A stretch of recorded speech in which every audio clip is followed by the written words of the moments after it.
Lastly हम लोगों ने डिस्कस किए थे कॉमन फोर्सेस इन मैकेनिक्स और कुछ डिफरेंट टाइप्स ऑफ जो फोर्स इन्वॉल्व होंगे उसके बारे में हम लोगों ने डिस्कस किया था।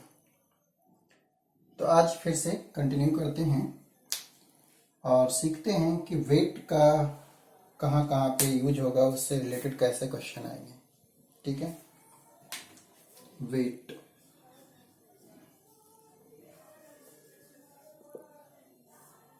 मैंने आपको सिखाया था कि what is weight. If mass of object is m, then weight is equal to mg, और बोले तो it is vertically downward. This is mg and mg is called weight. Am I clear? Weight क्या ही होगा, अगर mass m है तो near the earth surface weight होगा mg, where g is the acceleration due to gravity, m is the mass of object. Direction vertically downward. एक और चीज, एक्चुअली में ये होता क्या है, अगर आप इसे किसी सरफेस पे रखते हैं, एम मास का ऑब्जेक्ट है और आपने इसे एक सरफेस पे रखा, एम मास।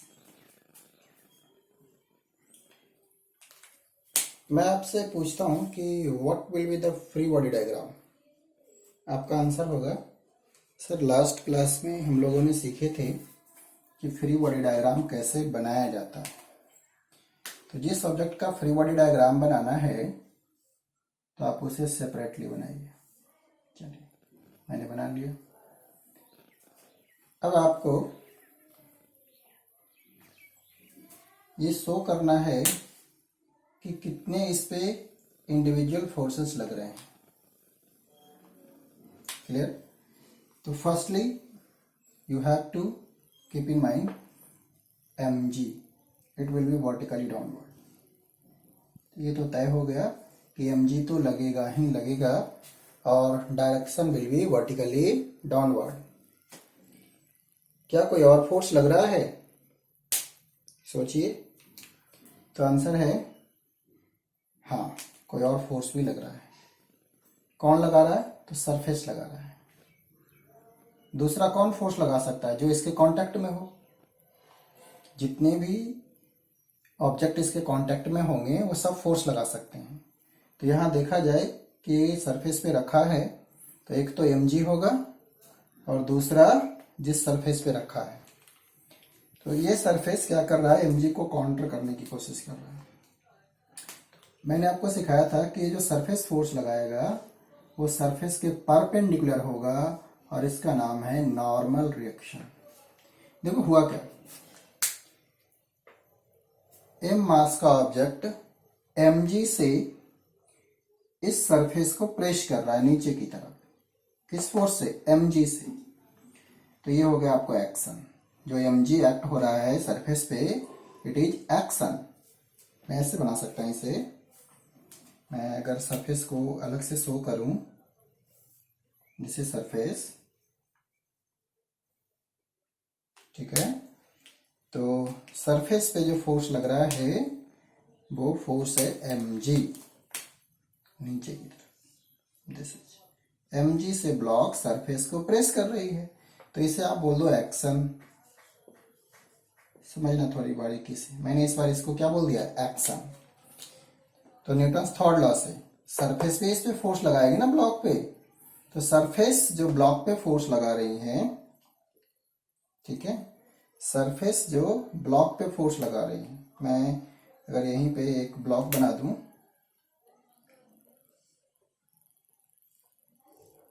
तो सरफेस जो ब्लॉक पे फोर्स लगा रही है,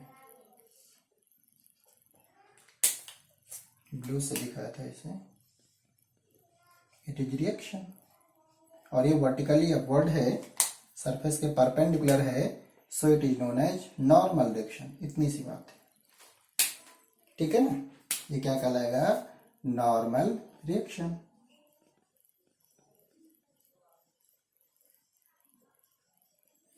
हाँ, सबसे इंपॉर्टेंट चीज कि इस पे अब कितने फोर्स लग रहे हैं।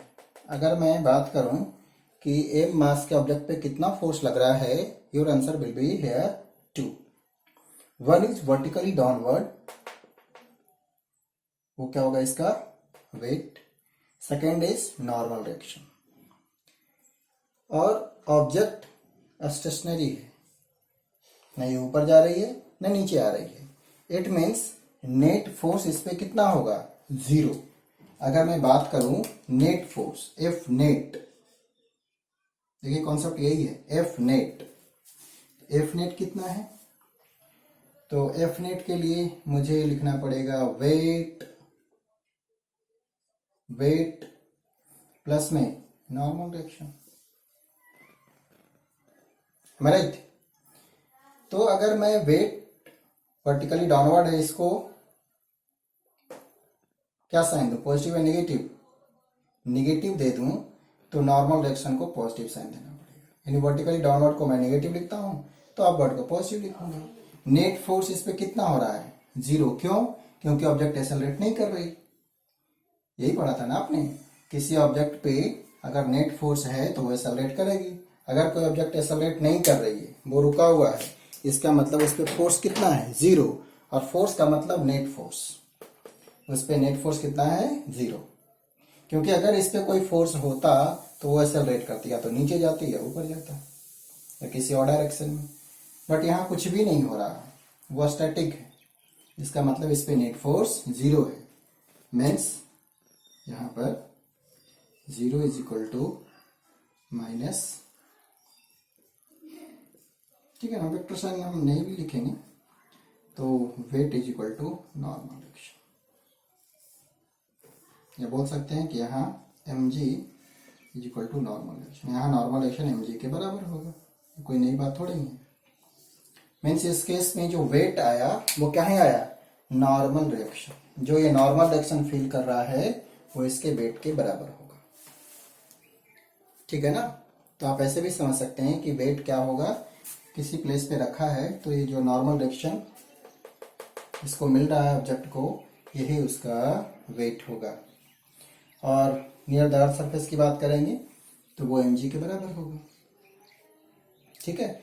और भी सिचुएशन में, अगर सिचुएशन डिफरेंट हो तो वैसे केसेस में जो वेट काउंट करते हैं, अगर वो mg से अलग है, एम मास का ऑब्जेक्ट है, अर्थ पे आप नियर द अर्थ सरफेस, आपको वेट फाइंड करना है और वो वेट mg से अलग आ रहा है तो उसको बोलते हैं एपेरेंट वेट, ठीक है। क्या बोलेंगे उसको, एपेरेंट वेट, ठीक है ना। तो वेट को आप ऐसे भी समझ सकते हैं कि जो वो नॉर्मल रिएक्शन फील करेगा वो उसका वेट होगा, ठीक है। ओके, और कुछ भी नहीं लिखा है, पूछा जा रहा है कि एम मास का ऑब्जेक्ट है, वेट कितना होगा, तो आपको आंसर देना है mg होगा। कोई और सिचुएशन है तो उसमें क्या चेंजेज होंगे एक एक करके देखते हैं। तो अब हम लोग सीखते हैं एपेरेंट वेट का कॉन्सेप्ट, ठीक है। मीन्स कोई एलिवेटर है, कोई लिफ्ट है और उसमें कोई वेइंग मशीन रखा है, तो इसी एम मास के ऑब्जेक्ट का वो वेट कितना काउंट करेगा जब वो एक्सेलरेट होकर ऊपर जा रहा हो, एक्सेलरेट होकर नीचे आ रहा हो, कांस्टेंट वेलोसिटी से नीचे आ रहा हो, कांस्टेंट वेलोसिटी से ऊपर जा रहा हो और रुका हुआ हो। तो इन सब केसेस में हम लोग एक एक करके देखते हैं। आई होप यहाँ तक कोई आपको दिक्कत नहीं होगी, ठीक है ना। मैंने आपको सिर्फ यहाँ सिखाया कि वेट क्या होगा, mg। और मैं कोशिश किया कि जब कोई सरफेस पे रखा होगा ना तो वो mg नॉर्मल रिएक्शन के बराबर हो जाता है, बस यहाँ मैंने यही कोशिश की है, ठीक है। और इसके लिए मैंने थोड़ा सा आपको न्यूटन्स लॉ को याद दिला दिया कि ऑब्जेक्ट है वो स्टैटिक है, रेस्ट में है, इसका मतलब इस पे नेट फोर्स 0 है। इस पे फोर्स लग कौन कौन रहा है, तो 2 फोर्स लग रहे हैं, एक ऊपर की तरफ एक नीचे की तरफ, एक ऊपर की तरफ एक नीचे की तरफ।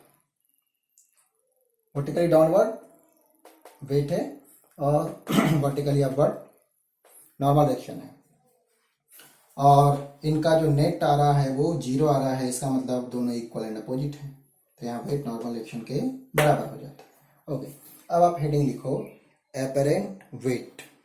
कब? when elevator going upward with acceleration a. मैं लिखा था इसे, इसको मैं रफ कर दूं.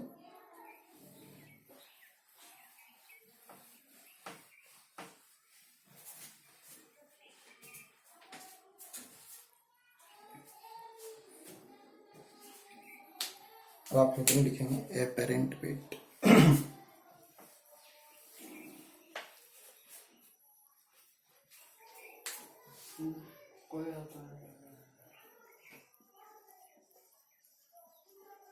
apparent weight.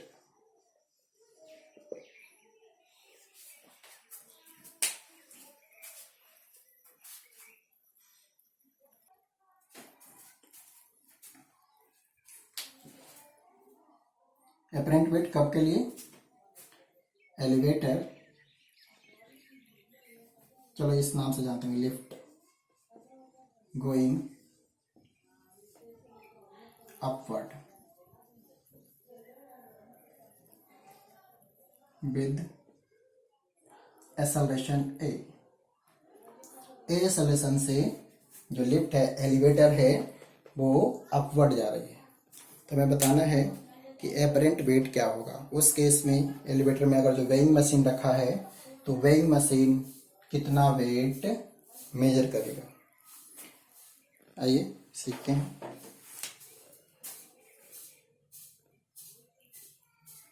एक एलिवेटर, मैं इसको रफ कर देता हूँ, मेरे पास जगह हो जाएगी. ठीक है,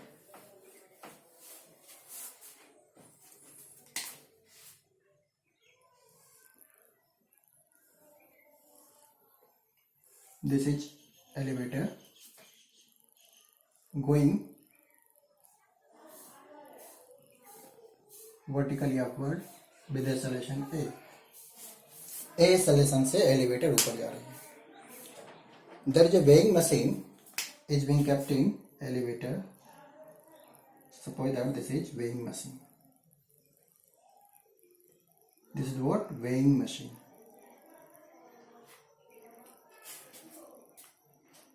ठीक है ना. a person standing on the weighing machine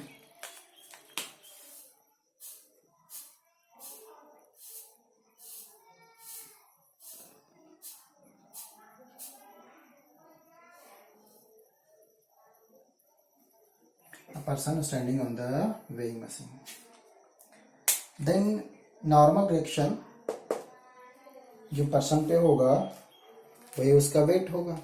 okay, अब मुझे बताना है, एम मास का पर्सन है, इसका मास है एम मास का पर्सन है, ये एलिवेटर है, और इस एलिवेटर में एक वेइंग मशीन रखा है. ठीक है ना, weighing machine, weighing machine. Weighing machine black वाला, ये पर्सन है जिसका मास एम है, और ये ब्लू से जो मैंने बनाए हैं बॉक्स, वो एलिवेटर है. अपने मॉल में या अपार्टमेंट में भी लगा होता है ना, नीचे से ऊपर जाने के लिए एलिवेटर लगा होता है, जिसको लिफ्ट भी बोलते हैं. तो लिफ्ट में एक पर्सन ऊपर जा रहा है ए एक्सेलरेशन से. लिफ्ट ए एक्सेलरेशन से जा रही है, तो जाहिर सी बात है इसमें पर्सन है, ये भी ए एक्सेलरेशन से ऊपर की तरफ जा रहा है, वर्टिकली अपवर्ड जा रहा है. तो अब बताना है कि इस केस में वेइंग मशीन उसका कितना वेट मेजर करेगा. ध्यान देना, पहला केस है going vertically upward, going vertically upward. ठीक है, with A acceleration. This is what? A acceleration. चलिए, तो एक एक करके देखते हैं. मैं पर्सन की बात कर रहा हूँ कि क्या हो रहा है पर्सन के साथ. तो पर्सन का मैं फ्री बॉडी डायग्राम बनाता हूँ. मैंने पर्सन को इस तरह से बना दिए. चलिए, पर्सन है,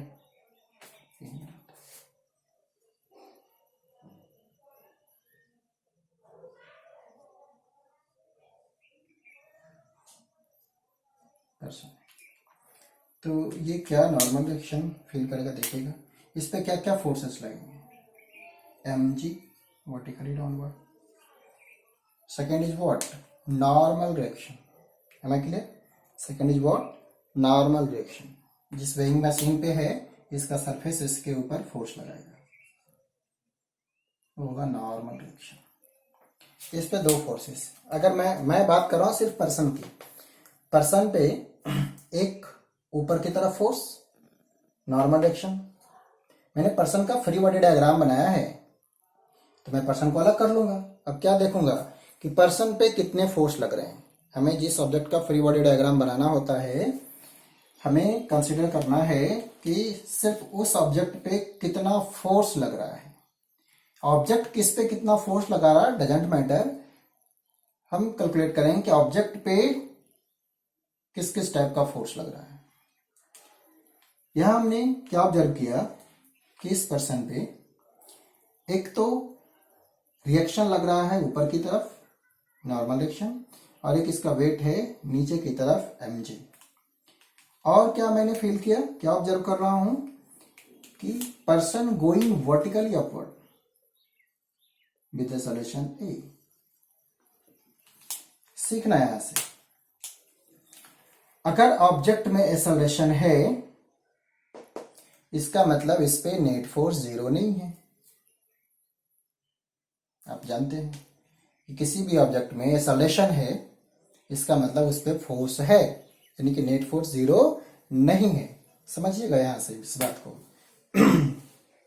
तो क्या इसमें एक्सेलरेशन है? हाँ, ऑलरेडी बोला गया है कि एलिवेटर ऊपर जा रही है, एलिवेटर में पर्सन है तो पर्सन भी ऊपर जा रहा है। मैं पर्सन को कंसिडर कर रहा हूं कि पर्सन पे क्या हो रहा है, तो पर्सन ऊपर जा रहा है। कितने एक्सेलरेशन से? ए एक्सेलरेशन से।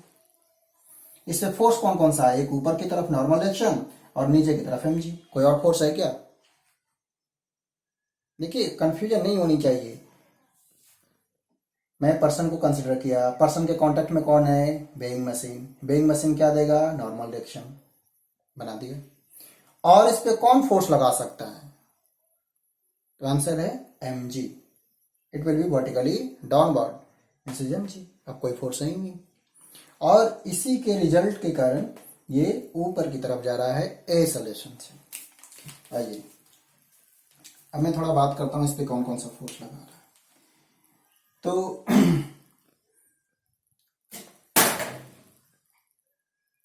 एक्सेलरेशन से ऊपर जा रहा है, ऊपर का फोर्स क्या है? n minus mg। यानी कि मुझे काउंट करना था नेट फोर्स। एक्सेलरेशन है इसका मतलब नेट फोर्स है। नेट फोर्स कैसे निकालेंगे? ये दो फोर्स हैं जो एक ही लाइन पे हैं, एक ऊपर की तरफ एक नीचे की तरफ।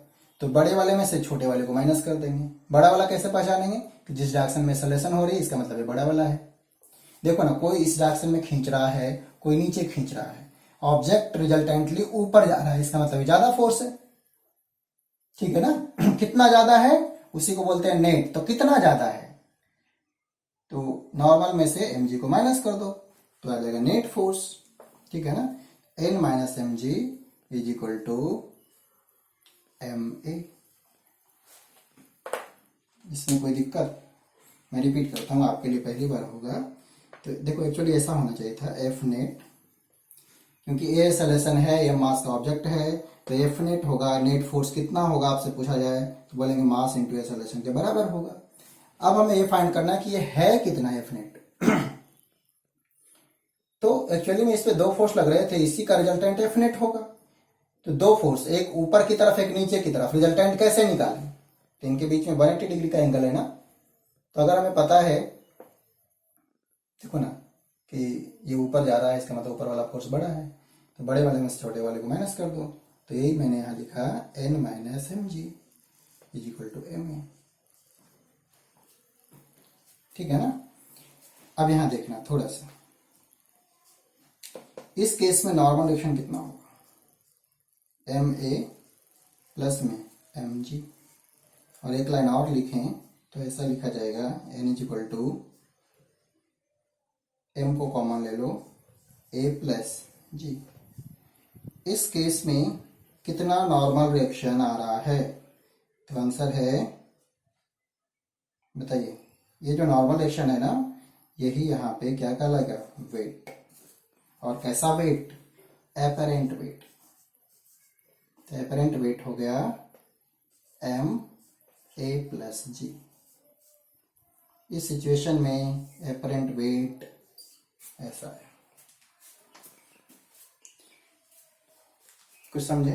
मीन्स जब लिफ्ट ऊपर जाएगा तो उस केस में जो एपरेंट वेट होगा, जो वेइंग मशीन वेट शो करेगा ऑब्जेक्ट का, वो एक्चुअल से ज्यादा होगा। एक्चुअल कितना होता? सिर्फ mg होता, बट इस केस में कितना हो गया? M A plus M G, है ना, M A plus M G. समझ आ रहा है? यानी कि इसमें जो एक्चुअल वेट है उससे ज्यादा वेट शो होगा, and this is called apparent wait, it is not actual wait. समझ आई? यही पर्सन लिफ्ट से उतर के वापस आ जाए ग्राउंड पे और वेइंग मशीन को रख दे बिल्कुल स्टैटिक कंडीशन में, फिर से इसका वेट मेजर किया जाए तो वेइंग मशीन अब जो रीडिंग देगा वो सिर्फ और सिर्फ mg देता। ठीक है? तो this is the apparent wait when elevator या लेफ्ट गोइंग अपवर्ड विद सलेशन ए। ठीक है? अब इस कॉन्सेप्ट से आप किसी को ठग सकते हैं। सपोज दैट कि मूंगफली वाला कोई इस तरह से वेइंग मशीन रखे हुए है जिससे वो मेजर करके आपको मूंगफली देता है, और जब एलिवेटर ऊपर जा रहा हो आप मूंगफली खरीदते हैं। ठीक है? तो वैसे केसेस में क्या होगा बताएंगे मुझे? कि आप ठगे जाएंगे, क्योंकि वो उसका जो वेट होगा, जो एक्चुअल वेट होगा मूंगफली का, उससे ज्यादा शो होगा वेइंग मशीन पे। ठीक है ना? तो आपको तो घाटा हो जाएगा। आपने लिए 50 ग्राम, वहां शो हो रहा है 75 ग्राम। डिपेंड करेगा क्योंकि इस सलेशन से ऊपर जा रहा है। जितना ज्यादा सलेशन से उतना ज्यादा आपको घाटा होगा। समझ आई कुछ? ओके, तो इसे बिल्कुल तसल्ली से देखो। कोई दिक्कत होती है थोड़ा सा बैक करके देखो, फिर भी दिक्कत होगी तो मैं हूं, आप पूछ सकते हैं मुझसे। चलो, तो एक सिचुएशन हो गया कि जब लेफ्ट ऊपर जाएगा तो वैसे केसेस में अगर एसलेशन है, समझिएगा एसलेशन है, तो वैसे केसेस में एपरेंट वेट जो होगा वो एक्चुअल से ज्यादा होगा। ठीक है? आइए अब दूसरा सिचुएशन देखते हैं कि जब ये एलिवेटर नीचे आता है एसलेशन से, तब एपरेंट वेट क्या होगा। आप लोग ट्राई करेंगे, इसको पॉज कीजिए और ट्राई कीजिए।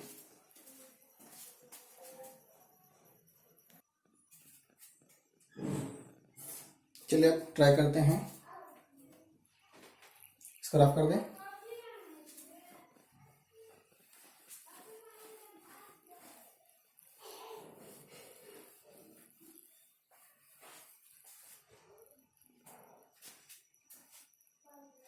सिचुएशन क्या है इस बार? सारा कुछ यही रहेगा, मैं सिर्फ इसे डाउनवर्ड डायरेक्शन में दिखा रहा हूं। दूसरा case, going downward, going downward. ठीक है? एसलेशन वो डाउनवर्ड जा रहा है नीचे की तरफ। अब इस सिचुएशन को समझते हैं। फिर से क्या ही करना है, फ्री बॉडी डायग्राम बनाना है एक पर्सन का जो एलिवेटर में ही खड़ा था। This is the free body diagram, A mass. Okay, कौन कौन इससे कांटेक्ट में है? तो सिर्फ वेइंग मशीन कांटेक्ट में है, और वेइंग मशीन इस पे नॉर्मल रिएक्शन लगाएगा ऊपर की तरफ। दूसरा कौन सा फोर्स लगेगा? तो सेकेंड इज व्हाट? mg होगा नीचे की तरफ। ये तो दो फोर्स लग रहे हैं। रिजल्ट आपको क्या मिल रहा है? वेइंग मशीन किधर जा रहा है, एलिवेटर किधर जा रहा है, किस डायरेक्शन में जा रहा है? आंसर है कि वर्टिकली डाउनवर्ड आ रहा है। कितने सॉल्यूशन से? ए सॉल्यूशन से। समझ लो, डाउनवर्ड आ रहा है। ऐसे सोचो ना, आप ऐसे समझो, ये बहुत ही आसान सा कॉन्सेप्ट है कि दो लोग खींच रहे हैं किसी ऑब्जेक्ट को, एक ऊपर खींच रहे हैं, एक नीचे खींच रहे हैं। अगर ऑब्जेक्ट नीचे जा रहा है इसका मतलब नीचे वाला फोर्स बड़ा है, तभी तो नीचे जाएगा। आप ऐसा समझो अभी, ठीक है। तो अब मैं इस पे फोर्स काउंट करता हूं, तो मुझे बताइए किस डायरेक्शन में जा रहा है? नीचे की तरफ एक्सेलरेट हो रही है, यानी नीचे वाला फोर्स बड़ा है। क्लियर? अब बताइए कैसे लिखेंगे इसका?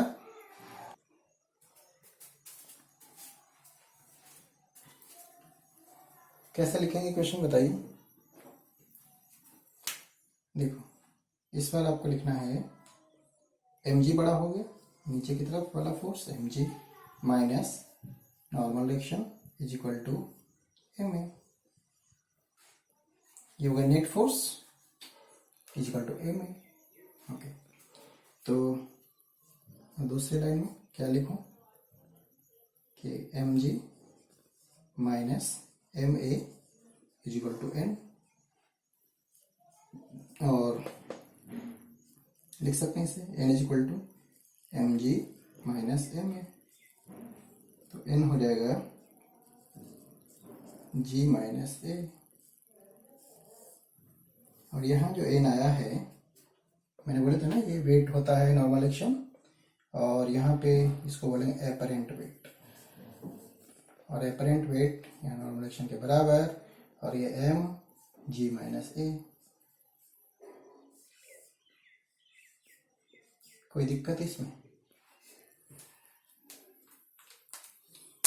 देखो, कॉन्सेप्ट बोले तो कुछ ज़्यादा हाई फाई नहीं है, बहुत ही आसान है, और वो इस मैनर में आसान है कि कोई ऑब्जेक्ट में अगर ये सलेशन हो रही है तो हमें देखना होता है कि इस पे नेट फोर्स कितना लग रहा है।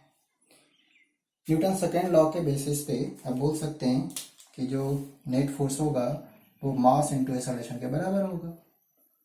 बट कौन कौन से फोर्स लग रहे हैं वो देखो, उनका रिजल्ट ma के बराबर होगा। तो ma किसके बराबर होगा? इस पे लगने वाला नेट फोर्स। इस पे नेट फोर्स कितना लग रहा है?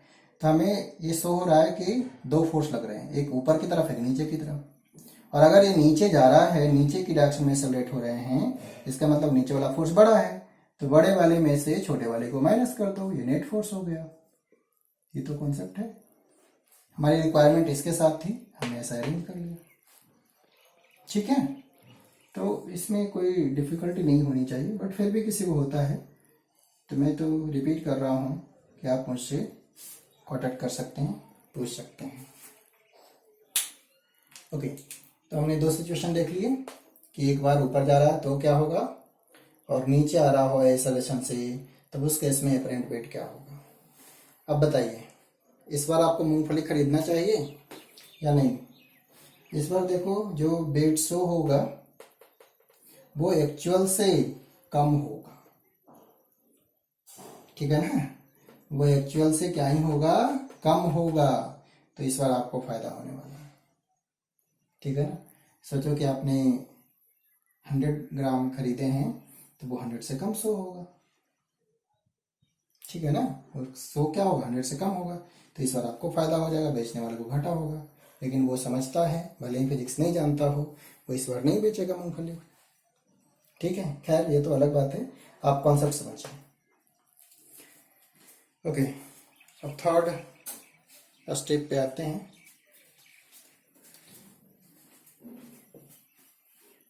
रब कर दें इसे। तीसरा सिचुएशन,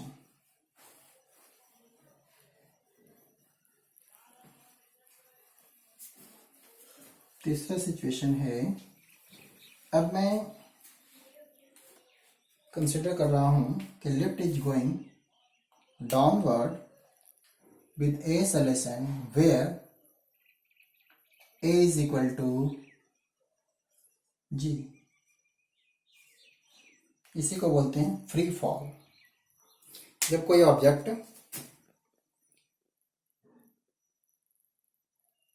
जी सॉल्यूशन से नीचे आ रही है, इसका मतलब वो फ्री फॉल का केस है।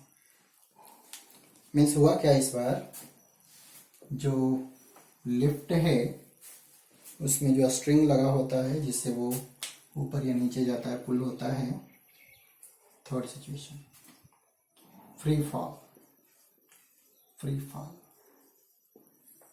यानी कि a is equal to g और नीचे आ रहे। इस बार क्या हो गया, फ्री फॉल हो गया, यानी कि रस्सी टूट गई, जिससे वो एलिवेटर बंधा था ना, वो सोचो टूट गया। ठीक है, काट दिया गया। तो ये जैसे ना किसी ऑब्जेक्ट को छोड़ते हैं तो कितने सॉल्यूशन से नीचे आती है, जे सॉल्यूशन से। तो इस बार सॉल्यूशन क्या होगा, जी और वर्टिकली डाउनवर्ड। अब इसमें वेइंग मशीन रखा है, तो देखिए कि वेइंग मशीन कितना वेट शो करेगा। तीसरा सिचुएशन क्या है कि लिफ्ट जिस स्ट्रिंग से बंधा था, जिससे वो ऊपर जा रहा था, वो स्ट्रिंग कट गई। तो वैसे केसेस में वो फ्री फॉल होगा। तो हमें पता करना है कि इस केस में वेइंग मशीन कितना वेट शो करेगा। आइए फिर से वही सिचुएशन देखो, there is a person standing on the weighing machine and the person and weighing machine both are going vertically downward with the solution A. This is the person going vertically downward with the solution A, where A is equal to G and G is the acceleration due to gravity. G is what? Acceleration due to gravity. Okay. Now weighing machine reaction देगा and this reaction is vertically upward and this is N. Now mg vertically downward, this is mg. Okay, going vertically downward, so you have to write mg minus n is equal to ma, but by default mg minus n, and here a is equal to what, g, so write here g. Now mg minus mg is equal to n, बोले तो 0 is equal to n, and n is the apparent weight. तो इस बार जो apparent wait होगा, इस बार जो normal reaction feel करेगा object, वो 0 होगा। When in the case of free fall, in the case of free fall, normal reaction on the object will be 0, or you can say apparent weight of the person will be 0. There are three situations. In first situation, left is going vertically upward with the solution A. In the second situation, left is going downward with the solution A. And in the third situation, there is a case of free fall. Means left is going downward with the solution G, where G is the acceleration due to gravity. और इस case में apparent wait कितना ही आया, तो answer है 0। Weighing machine कोई wait show नहीं करेगा। मीन्स फिर से मैं बात कर रहा हूँ वही मूंगफली वाला का, कि अगर आपको मूंगफली का वेट मेजर कर रहा है वेइंग मशीन पे, तो वैसे सिचुएशन में वो कितना रीडिंग शो करेगा, 0। खरीदने वाले को फायदा ही फायदा है ना, कितना भी रख दो 0 शो कर रहा है। ठीक है, तो खैर ये तो मैं एग्जांपल आपको थोड़ा सा समझाने के लिए ले लेता हूँ, बट रियल कॉन्सेप्ट आपको समझ आनी चाहिए। ओके, एक और केस की बात कर रहे हैं। चलिए मैं इसे रफ कर देता हूँ। इस बार आपको मैं बोलूँगा कि आप करें, ठीक है। फोर्थ सिचुएशन,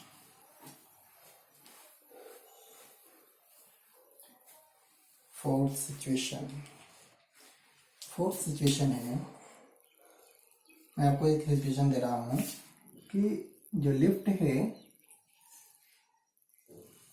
वो ऊपर की तरफ जा रही है v वेलोसिटी से, going upward with constant velocity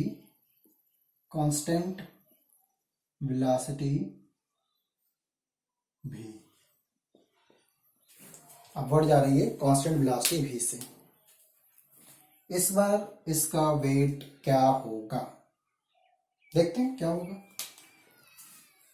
आप करेंगे तो पॉज कर दीजिए और एक बार सोल्व कीजिए, फिर मैच कीजिएगा। मैं भी रुक जाता हूँ, ठीक है ना, मैं वेट करता हूँ आपको। चलो करो, सिचुएशन पता हो गया, अब आप इसको करो।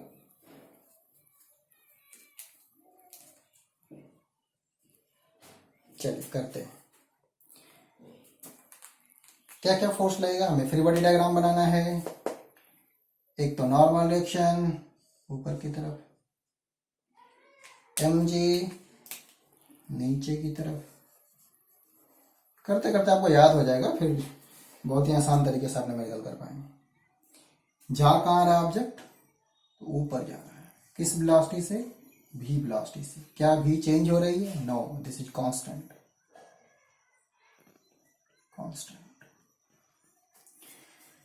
ओके, अब मैं थोड़ा सा आपसे पूछता हूं, कांस्टेंट वेलोसिटी मीन्स एक्सेलरेशन कितना है ऑब्जेक्ट में, बताओ। Constant velocity means velocity change नहीं हो रही है। वेलोसिटी का चेंज होना एक्सेलरेशन होता है, वेलोसिटी चेंज नहीं हो रही है मीन्स एक्सेलरेशन क्या है, जीरो है। आप ऐसे भी समझिए ना, एक्सेलरेशन क्या होता था, dv/dt, and here v is constant. मुझे पता है कि कांस्टेंट का differential zero, so acceleration zero. Means इस बार एक्सेलरेशन कितना प्रोड्यूस हुआ है ऑब्जेक्ट में, जीरो एक्सेलरेशन प्रोड्यूस हुआ है। और अगर एक्सेलरेशन जीरो है, आइए अब मैं इसका इक्वेशन लिखता हूं। कैसे इक्वेशन लिखेंगे, इस पे कितने फोर्स, वो एक ऊपर की तरफ एक नीचे की तरफ। चलो n minus mg is equal to ma होता है। a कितना है, zero, n minus mg is equal to zero.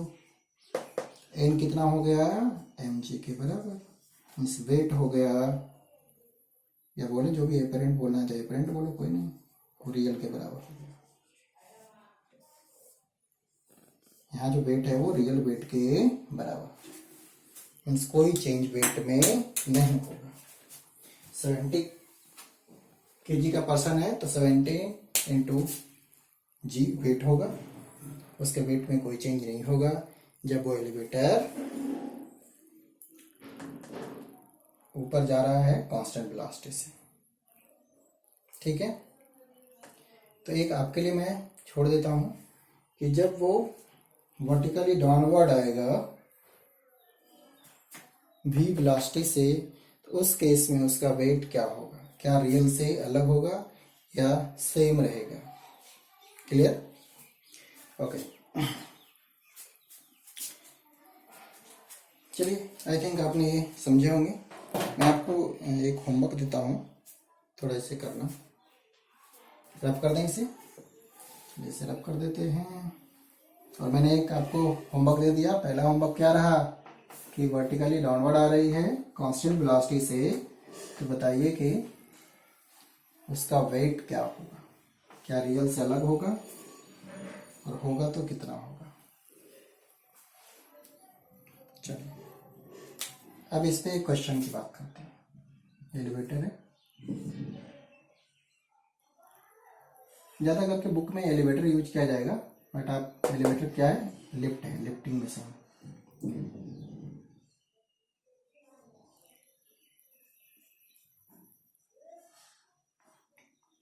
और इस पे एक वेइंग मशीन है,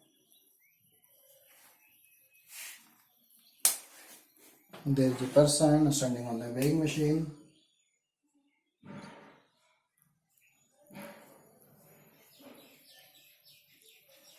ठीक है। Mass of the person is 60 kg का एक पर्सन है. Okay, lift is going upward with acceleration what is equal to 5 metre per second square. ठीक है. What is the weight, apparent weight is equal to. आपको इस बार बताना है कि इस पर्सन का एपरेंट वेट क्या होगा. क्या करेंगे, एक तो आप फार्मूला याद कर सकते हो और दूसरा कॉन्सेप्ट से एक लाइन में इक्वेशन लिख दो, आपका आंसर आ जाएगा. क्या करें, मैं तो बिल्कुल बच्चे की तरह सॉल्व कर रहा हूँ कि फ्री बॉडी डायग्राम बना रहा हूँ. आपके लिए पहली बार है इसलिए मैं भी बिल्कुल स्लो स्लो चल रहा हूँ ताकि थोड़ी थोड़ी आपको समझ आए. क्या क्या फोर्स लग रहा है बताइए मुझे. मैं फ्री बॉडी डायग्राम बना रहा हूं. तो firstly mg, second is what, normal reaction. Normal reaction कौन देगा, लिफ्ट देगा, सॉरी एलिवेटर में जो लगा हुआ वेइंग मशीन है वो वेइंग मशीन देगा. जा कहाँ रहा है, ऊपर की तरफ जा रहा है. कितने एक्सेलरेशन से, तो 5 मीटर पर सेकेंड स्क्वायर से. कोई बात. अब लिखो, जा रहा है ऊपर ना, ऊपर वाला बड़ा है, एक्सेलरेशन ऊपर के डायरेक्शन में, ऊपर वाला फोर्स बड़ा है. तो normal reaction minus mg is equal to ma. चलिए m बोले तो वॉट, 60 इंटू 10, 60 इंटू 5. ठीक है, वैल्यू पुट कर दिया मैंने. n क्या हो जाएगा बताओ, 60 इंटू 5 300 प्लस में 600 कितना हो जाएगा 900. तो ये नॉर्मल रिएक्शन को क्या बोलेंगे, apparent weight. Here apparent weight is equal to 900. Weight का यूनिट क्या होगा, न्यूटन. वेट क्या है, फोर्स है ना. This is the symbol for what, newton. N लिखा हूं, ये नॉर्मल रिएक्शन के लिए था, कंफ्यूज नहीं होइएगा, है ना. फोर्स का यूनिट क्या होता है, न्यूटन. वेट का भी यूनिट क्या होगा, न्यूटन. तो इस बार उसका जो वेट होगा वो 900 न्यूटन होगा. बट एक्चुअल में उसका वेट क्या होता, एक्चुअल वेट क्या होता 600 न्यूटन. बट एपरेंट वेट क्या होगा 900 न्यूटन. एक्चुअल वेट मैं लिख देता हूं, कंफ्यूज नहीं होना प्लीज. एक्चुअल वेट कितना, एक्चुअल वेट हो जाएगा mg, यही बताया था ना एक्चुअल वेट mg. और m बोले तो 60 into 10, 600 newton. This is the actual weight, real weight. But here apparent weight will be 900 newton. ठीक है. तो इसी में एक पार्ट मैं आपके लिए छोड़ देता हूं कि अगर ये पर्सन सेम एक्सेलरेशन से नीचे आ रहा हो, सेम एक्सेलरेशन मीन्स मैग्नीट्यूड इसका सेम है और ये वर्टिकली डाउनवर्ड एक्सेलरेट हो रही है, इस बार लिफ्ट नीचे जा रही है, तो बताइए कि इसका एपरेंट वेट क्या होगा. ये आपके लिए रहा. ठीक है, 60 kg का पर्सन है और ये कहाँ जा रहा है, नीचे की तरफ जा रहा है लिफ्ट में. a is equal to 5 metre per second square से. तो इस बार इसका एपरेंट वेट क्या होगा. ठीक है, कर पाएंगे, ट्राई कीजिएगा कि इस बार एपरेंट वेट क्या होगा.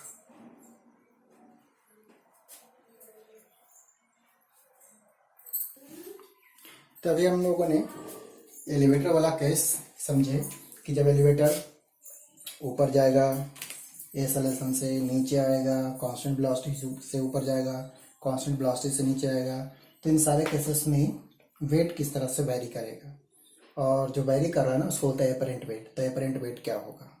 ठीक है, तो एक बार आप इसको अपने नोट्स में लिखना, फिर जो मैंने होमवर्क दिया उसे करना और मुझे सेंड करना. ठीक है, कोई डाउट होगा आप मुझसे बात कर सकते हैं. ठीक है, ओके, थैंक यू.